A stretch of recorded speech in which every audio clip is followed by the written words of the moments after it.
Hello everyone. मैं आप सबका स्वागत करता हूं अपने इस करंट अफेयर्स चैनल के ऊपर। आज जो है हम बहुत खास एमसीक्यू डिस्कस करने वाले हैं, बिकॉज आज के मोस्ट ऑफ द एमसीक्यूज है वो हमारे आरबीआई से रिगार्डिंग है। और आप सबको पता है आपके एग्जाम पॉइंट ऑफ व्यू से आरबीआई बहुत ज़्यादा इम्पोर्टेंट है। ठीक है, तो आज जो है मेरा पूरा फोकस रहेगा उन न्यूज़ के ऊपर जो आरबीआई के रिगार्डिंग है। So let's begin our session. Yes, उससे पहले officers morning to all of you. Yes, पहला question, who publish the financial stability report in India? ठीक है, yes, what is correct answer? Correct answer is RBI. इस report को किस द्वारा पेश किया जाता है? इस रिपोर्ट को आरबीआई द्वारा जो है पेश किया जाता है। अब देखो ये जो सवाल है आपका, ठीक है, ये सवाल बहुत इजी सवाल है, लेकिन याद करना ये रिपोर्ट आपके लिए बहुत ज्यादा इंपॉर्टेंट है। ठीक है, क्यों इंपॉर्टेंट है? दो कारण। पहला, एक बाई एनुअल रिपोर्ट है, मतलब हर 2 साल में ये आरबीआई द्वारा निकाली जाती है। ये पॉइंट को याद रख लेना, आपको ये मिलेगा स्टेटमेंट बेस्ड क्वेश्चन में, ये पॉइंट मिलेगा। ठीक है, दूसरा, इस रिपोर्ट में क्या बोला गया? इस रिपोर्ट में ये बोला गया कि पूरी दुनिया में अभी अगर देखोगे तो बहुत ज़्यादा स्लो डाउन चल रहा है, मार्केट में ज़्यादा डिमांड नहीं है, जबकि इंडियन मार्केट जो है अपने बूम पीरियड पे, अपने पीक पीरियड पे है। We are growing.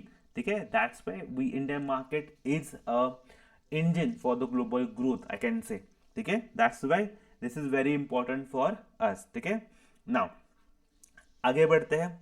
Next question इसके रिगार्डिंग, आरबीआई के रिगार्डिंग मैंने और भी कुछ पॉइंट्स आपके लिए लेके आया हूं। जैसे पहला, जो कॉल मनी होता है, बहुत सारे लोगों को अभी ना ये कंसेप्ट ही पता नहीं कॉल मनी का क्या होता है। ठीक है, let me explain you call money क्या होता है। कॉल मनी मतलब ये है, ठीक है, कॉल मनी का मतलब अगर हम लीगल टर्म में समझेंगे, ठीक है, लीगल टर्म में समझेंगे इसको, तो कॉल मनी क्या नहीं होता है, it is just a borrowing, पैसे लेना। ठीक है, किसी से भी पैसे अगर जब आप लेते हो, बोरोइंग करते हो, तो that will come under your call money. But एक कंडीशन है, ये जो पैसा उठाया जाता है वो पैसा आपका ओवरनाइट के लिए उठाया जाता है। ठीक है, ओवरनाइट के लिए उठाया जाता है। अभी ओवरनाइट का मतलब क्या होता है? ओवरनाइट का मतलब होता है with in 1 day, with in 24 hours आपने जो पैसे लिए हैं वो आपको वापस लौटाने पड़ते हैं। ठीक है, उसे हम बोलते हैं कॉल मनी। ठीक है, आई होप आपको कॉल मनी कंसेप्ट क्लियर है। कॉल मनी में क्या होता है? बोरोइंग करते हैं, लेते हैं, लेकिन लेते हैं, लेकिन जो पैसा हमने लिया है वो पैसा हम ओवरनाइट पीरियड में, मतलब 24 आवर्स के पीरियड में वापस लौटाना पड़ता है जिनसे भी हमने लिया होगा। इसे क्या बोलते हैं हम लोग? कॉल मनी बोलते हैं। इसी के साथ साथ अगर आप थोड़ा सा आगे जाओगे तो कॉल मनी के साथ साथ आपको एक होता है नोटिस मनी। ठीक है, एक होता है नोटिस मनी, ठीक है, और एक होता है आपका टर्म मनी होता है, टर्म मनी। ठीक है, notice money and term money. आप मुझे बताओ कमेंट सेक्शन में कि नोटिस मनी क्या होता है और टर्म मनी क्या होता है। ठीक है, अब आरबीआई ने क्या किया है, ये जो कॉल मनी था, ठीक है, कॉल मनी था, ये अब इसको ओपन कर दिया गया है, इस ऑप्शन को, कॉल मनी के ऑप्शन को ओपन रखेगी आरबीआई अप टू 7 PM। ठीक, कब तक ओपन रहेगी? अप टू 7 PM तक इसको ओपन रखा जाएगा। और ये जो टाइम है वो कितने घंटों से अभी इंक्रीज कर दिया गया है? 2 घंटों से इसको इंक्रीज कर दिया गया है। ठीक है, तो पहले कितना हुआ करता होगा? 5। ठीक है, तो 5 PM, अब इंक्रीज करके कितना कर दिया? 7 PM। ठीक है, और ये जो चेंजेस आरबीआई ने किए हैं वो चेंजेस 1 जुलाई से लागू होने वाले हैं। नाउ वन मोर पॉइंट यहाँ पे याद रखो, यहाँ पे लिखा है रेपो मार्केट। ठीक है, यहाँ पर आप देखोगे तो यहाँ पर लिखा गया है रेपो मार्केट। तो what is this repo market stand for? पहले रेपो मार्केट को समझाने से पहले I want to discuss with you what is repo rate. ये रेपो रेट क्या होता है? ठीक है, बहुत इंपॉर्टेंट कॉन्सेप्ट बता रहा हूँ guys, please try to understand what is repo rate. Repo rate क्या है? Repo rate is a rate at which, ठीक है, repo rate is a rate, rate at which, at which, repo rate is the rate at which RBI, ठीक है, RBI lends money to bank, to bank. Repo rate क्या है? Repo rate type का rate है, ठीक है, this one type of rate in which RBI lends money to bank. ठीक है, RBI lends their money to bank. ये वो रेट है, ये वो पैसा है जिस जो आरबीआई चार्ज करता है, जो रेट है, रेपो रेट वो रेट है जो आरबीआई चार्ज करती है किसको? बैंक को। ठीक है, बैंकों को, जब वो बैंकों को पैसा देती है, ठीक है, तो that we call to be as a repo rate, ठीक है। अब इसको भी याद करना, ये भी आपको इंपॉर्टेंट है, इंपॉर्टेंट कॉन्सेप्ट है बैंकिंग अवेयरनेस के। अब आगे बढ़ते हैं, this is one changes RBI ने दिया है, मैं चाहता हूँ आप लोग इसको पक्का याद करो, ठीक है, very important for you. Now second important चीज यहाँ पे क्या देखो, RBI has cut the overall PSL मतलब priority sector lending target for small finance bank to 60%। कितना कर दिया गया है अभी, 60% किया गया था, किया गया है, और पहले कितना था, 75% अर्लियर हुआ करता था। लेकिन अब बहुत लोगों के सवाल होगा, ये प्रायोरिटी सेक्टर लेंडिंग क्या होता है सर। देखो प्रायोरिटी सेक्टर लेंडिंग क्या होता है ना, आरबीआई द्वारा कुछ सेक्टर निर्धारित किए गए हैं जहां पर बैंकों को लोन देना पड़ता है। एग्जाम्पल एग्रीकल्चर सेक्टर, ठीक है। अब बहुत बार क्या होता है, एग्रीकल्चर सेक्टर में जो बैंक होती है वो लोन देने से थोड़ा सा घबराती है, क्यों, बिकॉज वहां पे लोन डिफॉल्ट होने के चांसेस ज्यादा होते हैं, ठीक है। लेकिन लेकिन ये प्रायोरिटी सेक्टर लेंडिंग का हिस्सा है, इसलिए बैंकों को इनको लोन देना ही पड़ता है, ठीक है, ये कंपलसरी होता है पीएसएल में, एग्रीकल्चर को लोन देना इंपॉर्टेंट है। उसके बाद आपका एजुकेशन हो गया, वुमेन एंड वुमेन के लिए कुछ लोन हो गए, ठीक है, कुछ आपका एमएसएमई के लिए लोन हो गए, ठीक है, एमएसएमई सेक्टर हो गया, ठीक है। तो ऐसे कुछ सेक्टर्स है, ठीक है, जिनको लोन देना क्या है आपके लिए जरूरी है, ठीक है, इनको लोन देना क्या होता है, जरूरी होता है, ठीक है। नाउ अब ये जो चीज है ये बहुत ज्यादा इंपॉर्टेंट आपको याद रखने के लिए, ठीक है। देखो एक एग्जाम्पल के तौर पे मैं और एक समझाता हूँ। मान लो किसी बैंक के पास 100 रुपए है, ठीक है, और 100 रुपए में से उन बैंकों को 60% रुपए, मतलब स्मॉल फाइनेंस बैंक को 60% रुपए रखने पड़ेंगे, जो वो इस प्रायोरिटी सेक्टर को लेंड करेंगे, प्राइवेट सेक्टर को लेंड करेंगे, ठीक है। अब एग्जाम पॉइंट ऑफ व्यू से क्या होता है ना, बहुत बार ये पूछते हैं लोग 60% ऑफ वॉट, ये 60% यहाँ पे लिखा है ना, ये 60% ऑफ वॉट, या फिर मैंने ये जो 100 लिखे है ये 100 ऑफ वॉट, उसका मतलब ए एन बी सी, ठीक है, ये क्या होता है ANBC। अब ये बैंकिंग अवेयरनेस का कंसेप्ट है, मैं कभी बाद में आपको इसको डिटेल में एक्सप्लेन करूंगा, ठीक है। ANBC का मतलब क्या होता है, adjusted net bank credit, adjusted net bank credit. अभी बस इतना याद रख लो कि ये वो पैसा होता है जो पैसा बैंक लोन में दे सकती है।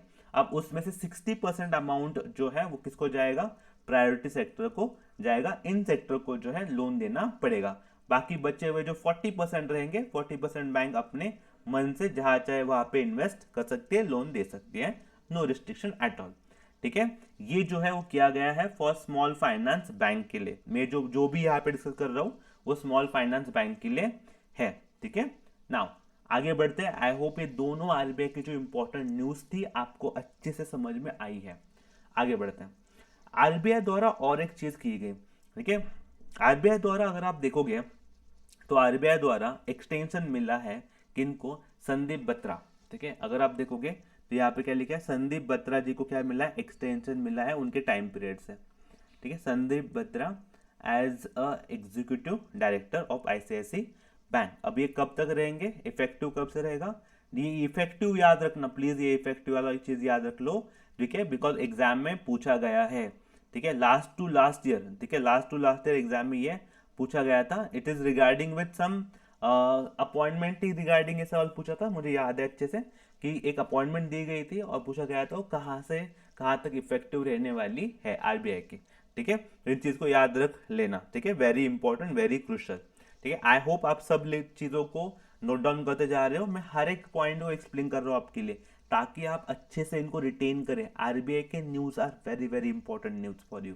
Now next is the RBI, yes, Flipkart, very important, इसको स्टार मार्क करो इस न्यूज को, ये आएगी खबर, आप देखना पेपर में, ठीक है। जो फ्लिपकार्ट है, Flipkart become the first major Indian e commerce company, ठीक है, to receive non banking financial company licence from RBI, ठीक है। अब what is this NBFC, NBFC के लिए ना शॉर्ट में समझ लो, NBFC are not a bank but they act like a bank.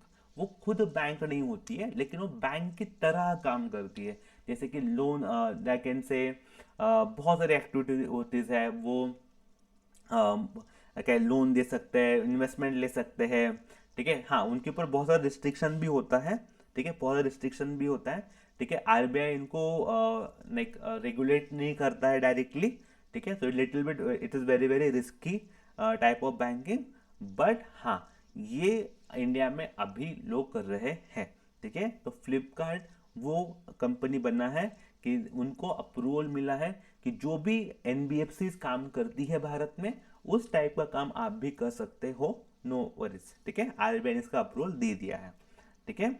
Yes, आगे बढ़ते हैं। आई होप यहाँ तक चीजें क्लियर है। अब मैं चाहता हूँ कुछ आरबीआई का बेसिक पॉइंट है वो भी याद आप लोग अच्छे से याद रख लो। जैसे आरबीआई का एस्टैब्लिशमेंट, व्हेन आरबीआई एस्टैब्लिश, ठीक है, most important, RBI establish 1 April 1935, very very important for you, ठीक है। When RBI nationalise, RBI nationalise in the year 1 जनवरी 1949, ये बहुत लोगों को पता नहीं होता है, उनको लगता है 35 में ही आरबीआई गवर्नमेंट का था। नहीं, 35 में जब आया था तब आरबीआई प्राइवेट बॉडी था, ठीक है। बाद में जाके वो क्या बना, बाद में जाके वो आपका नेशनलाइज बैंक बना। ओके, हेडक्वार्टर कहाँ पे है, I told him, Mumbai Maharashtra में। क्या आपको पता है, बहुत लोगों को ये भी पता नहीं होगा शायद, जब 35 में आरबीआई आया था तब उसका हेडक्वार्टर मुंबई नहीं था, तब उसका हेडक्वार्टर मुंबई था ही नहीं जब पहली बार आया था, ठीक है। बताओ पहली बार आरबीआई का हेडक्वार्टर कहाँ पे था, ठीक है, आप भी बता दो, चलो बहुत सही होगा, ठीक है। नाउ किस कमिटी के कहने पे आरबीआई का गठन किया गया, ठीक है। देखो याद करो किसके, हिल्टन यंग कमीशन, ठीक है, हिल्टन यंग कमीशन के कहने के ऊपर इसको गठन किया गया, which is also known as your royal commission, ठीक है। This is also known as royal commission, कभी कभी एग्जाम में ये भी आ जाएगा रॉयल कमीशन, ठीक है। इनके कहने पे जो है आरबीआई का गठन किया गया था। आरबीआई के पहले गवर्नर कौन थे, who is the first governor of RBI, remember Osborne Smith, okay, who is the first governor, Osborne Smith is the first governor, okay. और अगर कोई पूछेगा who is the first Indian governor, तो remember who is the first Indian governor, CD Deshmukh, ठीक है। CD Deshmukh साहब जो है वो पहले इंडियन गवर्नर रहे हैं, ठीक है। Now one who is the current governor, ठीक है, current governor is Sanjay Malhotra, who is the current governor, Sanjay Malhotra is the current governor. I hope मैंने जो आरबीआई के रिगार्डिंग आपको इंफॉर्मेशन दी है वो आप लोग अच्छे से याद रखोगे, एग्जाम पॉइंट ऑफ व्यू से बहुत ज़्यादा इंपॉर्टेंट है, ठीक है। यस, समटाइम्स ना एग्जामिनर, अगर आप इंटरव्यू में जाओगे ना, इंटरव्यू में वगैरह, बाय द वे मैंने इंटरव्यू का एक सेपरेट बैच लॉन्च किया है, ठीक है। आई होप सब लोगों ने उसको ज्वाइन किया होगा, आप में से मैक्सिमम लोगों ने ज्वाइन किया होगा। देखो इंटरव्यू ना बहुत इंपॉर्टेंट चीज़ होती है गाइड्स, इंटरव्यू की प्रिपरेशन नहीं करते बच्चे, इंटरव्यू उनको लगता है इंटरव्यू हो जाएगा, लेकिन नहीं होता है। 100 मार्क का इंटरव्यू होता है, मुझे बहुत शौक होता हूँ मैं, बच्चे कभी 100 मार्क के लिए प्रिपेयर ही नहीं करते हैं, ठीक है। उनको लगता है हो जाएगा, ऐसा नहीं होता है। जैसे आपको क्वांट रीजनिंग है, इनके लिए आप जैसे स्टडी करते हो, उसी तरीके से इंटरव्यू का भी आपको स्टडी करना चाहिए। ये बहुत ज़्यादा इंपॉर्टेंट, ये एक सब्जेक्ट की तरह इसको आप समझो, ठीक है। इसके आपको 100 मार्क्स है, ठीक है, तो आपको इसको सब्जेक्ट की तरह ट्रीट करना चाहिए। इसलिए ये प्रॉब्लम बहुत लोगों का होता है, इसलिए मैंने एक बैच भी जो है वो लॉन्च किया हुआ है इंटरव्यू का, जो टेलीग्राम चैनल है आप वहाँ पे जाओ, ठीक है, वहाँ पे आपको लिंक मिल जाएगा, या फिर इस वीडियो के नीचे मेरे कमेंट के साथ साथ मैं उसका लिंक भी डाल दूंगा। अगर आप इंटरेस्टेड हो आप जल्दी उस ग्रुप को जो है ज्वाइन कर लो, ठीक है। हाँ, और इसके साथ साथ और एक चीज़ मैं बताना चाहता हूँ आज, कि जो गूगल मीट है अपना, ठीक है, मैं एक गूगल मीट करने वाला हूँ, वहाँ पे एक सेशन करने वाला हूँ मैं अपकमिंग संडे को, ठीक है, जहाँ पर हम लोग एक बैंकर के साथ मिलेंगे और उनको अलग अलग क्वेश्चन जो है उनको पूछेंगे। आपकी प्रिपरेशन में हेल्प हो, आप डायरेक्टली एक बैंकर से बात कर सकते हो, ताकि आपको जो प्रिपरेशन है वो और इजीली अवेलेबल हो जाए, ठीक है। ये चीज़ भी आपको जो है टेलीग्राम चैनल के ऊपर मिल जाएगी, ठीक है ना। चलो थैंक यू सो मच, अब आगे बढ़ते हैं अगले सेशन के लिए, ठीक है। नेक्स्ट क्वेश्चन आपके सामने आ रहा है, what is the total cumulative FDI inflow into India, ठीक है, अप टू मार्च 2025। अब पहली बात ना, बहुत लोगों को सर एफडीआई क्या होता है यही पता नहीं होगा। Let me tell you what is FDI. FDI stand for foreign direct investment. FDI का क्या मीनिंग है बच्चा, एफडीआई का मीनिंग है फॉरेन डायरेक्ट इन्वेस्टमेंट। मतलब क्या होता है सर फॉरेन डायरेक्ट इन्वेस्टमेंट का, ये तो समझ गए। फॉरेन डायरेक्ट इन्वेस्टमेंट क्या होता है, देखो फॉरेन कंट्री में से, मतलब आउटसाइड इंडिया से जो पैसा भारत में आता है और इंडियन मार्केट में इन्वेस्टेड हो जाता है फॉर लॉन्गर टाइम पीरियड, ठीक है, फॉर लॉन्गर टाइम पीरियड, ये इंपॉर्टेंट है, ठीक है, फॉर लॉन्गर टाइम पीरियड, ऐसे पैसे को हम क्या बोलते हैं, एफडीआई, फॉरेन डायरेक्ट इन्वेस्टमेंट। मैं बहुत सिंपल लैंग्वेज में इसको बोल रहा हूँ, टेक्निकल लैंग्वेज में नहीं जाएंगे, एक सिंपल लैंग्वेज में आप इसको समझिएगा, ठीक है। FDI, foreign direct investment. तो आपको मुझे बताना है कि भारत में ऐसा कितना एफडीआई आया है अप टू द मार्च 2025। तो what is correct answer? Correct answer is option number D, ठीक है, ऑप्शन नंबर डी। आप समझो 1072 billion FDI, foreign direct investment, India में आ रहा है। इस क्यों आ रहा है पता है आपको? बिकॉज आरबीआई ने से कहा था ना कि हमारा मार्केट स्टेबल है, हम ग्रो कर रहे हैं दुनिया में, तो लोग भी उसी मार्केट में पैसा डालेंगे जहां पर उनका पैसा ग्रो होगा, ठीक है। इसलिए ये रिपोर्ट्स पढ़ना इंपॉर्टेंट होती है। और ये जो एफडीआई होता है ना, बहुत सही होता है, बिकॉज जब ये एफडीआई आता है तो हमारे लिए जॉब क्रिएट कर लेता है, ठीक है। यस, आगे बढ़ते हैं। नेक्स्ट क्वेश्चन आपके सामने है, which international credit rating agency became the first foreign entity to set up operation at GIFT City, Gujarat in 2025? At very first मुझे बताओ ये गिफ्ट सिटी है क्या? What is this GIFT city stand for? GIFT city आपका जो है, ठीक है, ये Gujarat international financial tech city है।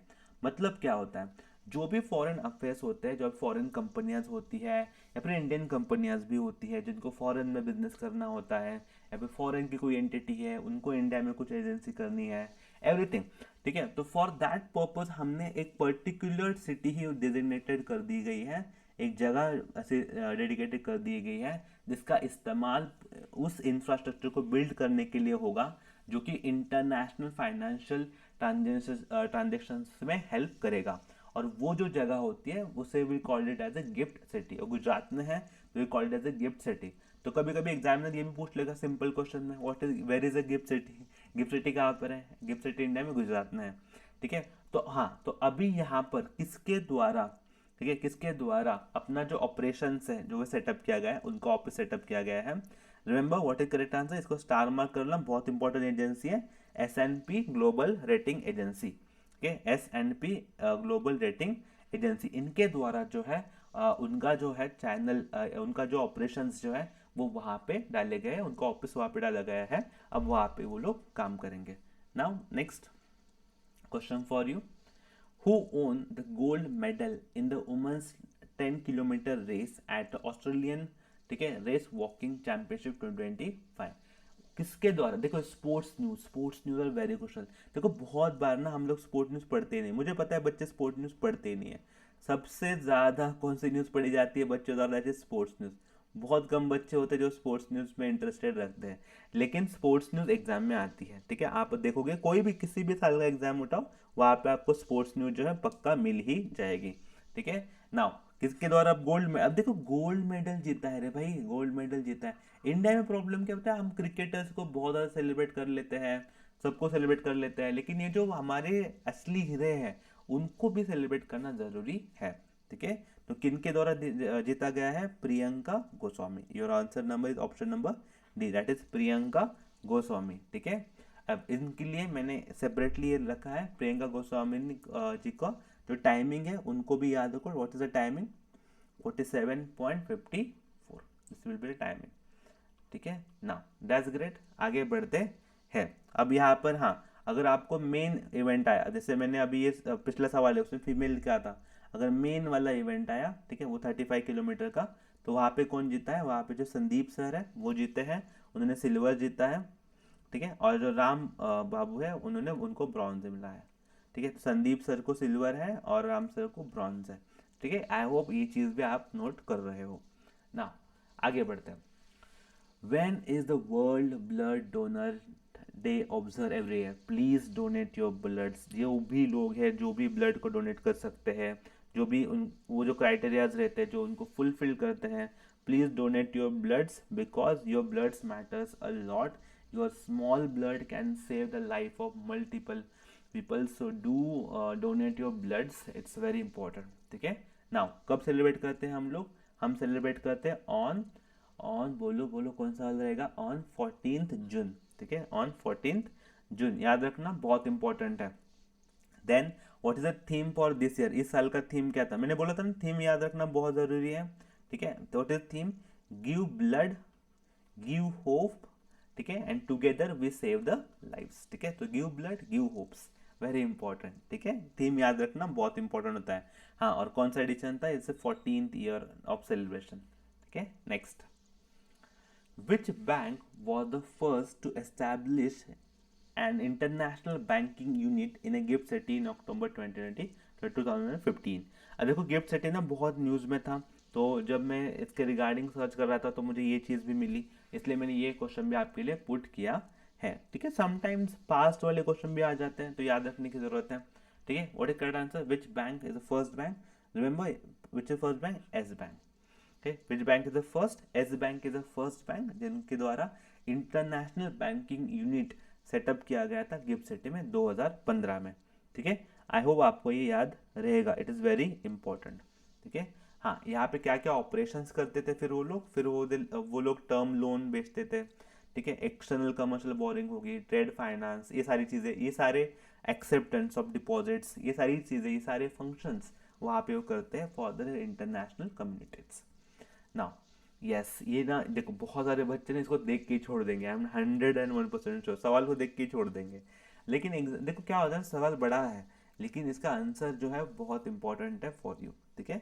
देखो क्या सवाल है, हमारे जो यूनियन फाइनेंस मिनिस्टर है निर्मला सीतारामन जी, उनके द्वारा एक गवर्नेंस काउंसिल की मीटिंग ऑर्गेनाइज की गई, इसको तो पहले तो ये याद रख लो, ठीक है।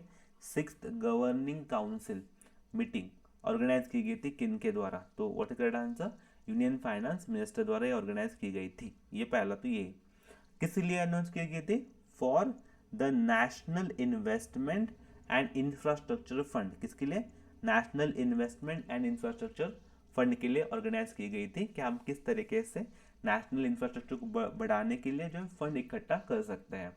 कहाँ पे मीटिंग ऑर्गेनाइज की गई थी, ये मीटिंग ऑर्गेनाइज की गई थी न्यू दिल्ली में, ठीक है, न्यू दिल्ली में ऑर्गेनाइज की गई थी।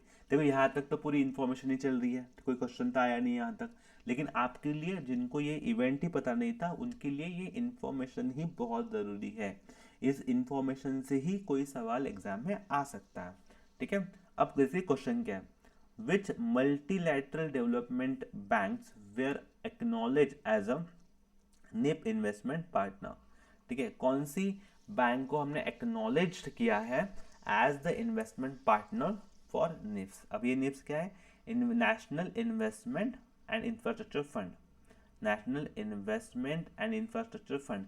देखो ऐसे सवाल होते हैं ना, थोड़े से बड़े होते हैं, लेंदी होते हैं, ठीक है, तो इनको किस तरीके से हैंडल किया जाता है, इनको पहले आराम से पढ़ो, आराम से पढ़ो, उसके बाद ही अटेम्प्ट करो।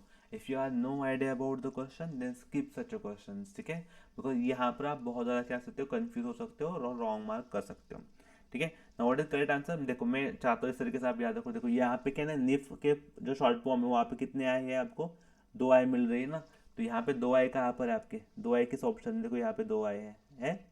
हाँ, तो this is your correct answer, ठीक है, AIIB एंड NDB, ठीक है, एशियन इंफ्रास्ट्रक्चर इन्वेस्टमेंट बैंक, ठीक है। यस, तो इसको ना याद रख लो, ठीक है। देखो NIB ये 3 लोग हैं एक्चुअली, ठीक है, 3 लोगों क्या क्या इन्वेस्टमेंट, देखो कौन है, Asian infrastructure development bank, I hope आप देख रहे हो, this is very important. Second कौन है आपका, ADB एशियन डेवलपमेंट बैंक्स, ठीक है, एंड न्यू डेवलपमेंट बैंक्स, तो आपके तीनों बैंक्स है जिनको एज ए इन्वेस्टमेंट हो रहा है, ठीक है, तो आप इसको आराम से याद रख लो, ठीक है, वेरी इंपॉर्टेंट, ठीक है। अदरवाइज मैंने शॉर्टकट बता ही दिया, डबल आई तो वो तो उसको तो प्राइमरली याद ही रख लो, ठीक है।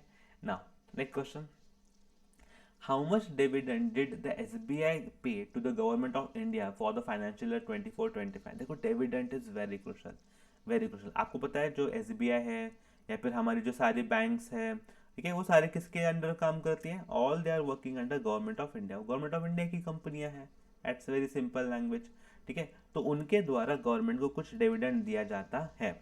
अब जो SBI ने है, SBI ने भी डिविडेंड दिया है, ठीक है, SBI that's all time high, ठीक है, कितना डिविडेंड दिया है, 8,000 करोड़, ठीक है, अराउंड अप्रोक्स बोलो तो 8,000 करोड़, और एग्जैक्टली करना होगा तो कितना है, ऑप्शन नंबर सी, ठीक है, ऑप्शन नंबर सी, ठीक है, 8,076.84 करोड़, ठीक है, वेरी इंपॉर्टेंट फिगर, याद रखना, एग्जाम पॉइंट ऑफ व्यू से बहुत याद रख लो, अगर कोई बंदा SBI क्लर्क SBI PO इस साल तैयारी कर रहा है, ठीक है, उसको तो ये फिगर याद रखना बहुत ज़्यादा ज़रूरी है, 8,000 करोड़, ठीक है, 8,076 करोड़।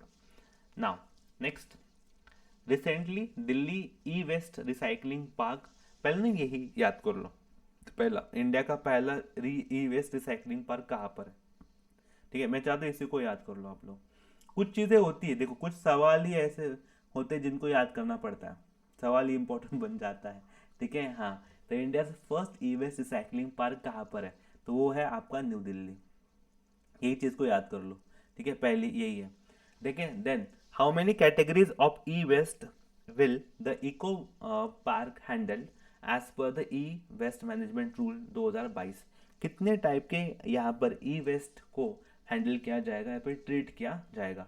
रिमेंबर रिमेंबर टोटल, अगर आप कभी ई वेस्ट मैनेजमेंट रूल पढ़ोगे तो उसमें टोटल जो बोला गया है वो टोटल कितना है, उसमें आपका option number E, that is 106। Total e waste जो है वो कितने हैं, 106 है, और सभी ई वेस्ट को यहाँ पर जो है वो ट्रीट करने वाले हैं। Okay, now I hope you are getting the question. Next, as per the May 2025 report, which organization recently entered the Guinness World Record of selling highest number of LIC policies in a single day? बोलो कौन है वो highest LIC policy in a single day, highest life insurance policy for in a single day? What is correct answer? Correct answer is LIC, that is Life Insurance Corporation of India. बहुत ज़्यादा important question, बहुत ज़्यादा important, very crucial question. आपको पता है L ने एक ही दिन में कितने सेल किए? L has sell 5.88 lakh policies with in 24 hours, ठीक है। बाय कितने एजेंट्स लोगों ने मिलकर सेल किया? 4.52 lakh agent across the country, ठीक है। और ये एक ऑफिशियल रिकॉर्ड है, very high record, very important record, ठीक है। डू रिमेंबर, कोई बंदा इंश्योरेंस के लिए जा रहा है तो उसको ये चीज़ याद करना बहुत ज़्यादा ज़रूरी बन जाती है। Now next, which government in India has launch the पर्यावरण संरक्षण इनिशिएटिव टू सेंसिटिवाइज द यूथ। हाँ, मैंने ये कुछ सवाल है लास्ट वीडियो से रखे आपके लिए, ताकि मुझे देखना है आप लोग कितना पढ़ रहे हो, कितना रिकॉल कर रहे हो सारी चीज़ों के लिए, ठीक है। Yes, what is correct answer? I hope आपको करेक्ट आंसर पता है, ठीक है। Correct answer is option number B, ठीक है, ऑप्शन नंबर बी, दिल्ली। ये सवाल हमने किया हुआ था, it is for you to be recollection purpose, ठीक है, that is option number B. Now आगे बढ़ते हैं। हाँ, मैंने यहाँ पर हेडक्वार्टर भी बोला था, आप कमेंट सेक्शन बताओ यहाँ पे मैंने कौन सा हेडक्वार्टर बोला था, what is the correct answer? Tehri का हेडक्वार्टर बताओ। Yes, then Kawal tiger reserve is located in which state? याद करो, बताओ मुझे, आप लोग कमेंट सेक्शन बताओ इन सवाल के जवाब क्या है। हमने डिस्कस किया है, और रिवर भी मैंने बताई थी, ठीक है, गोदावरी, रिवर में बता देता हूँ, ठीक है, गोदावरी, इनके बारे में मैंने डिस्कस किया था आपके, that is Godavari, very important. लेकिन ये आप बताओ कौन सा स्टेट है, ठीक है। Now thank you so much, ठीक है, आई hope you enjoy this video a lot.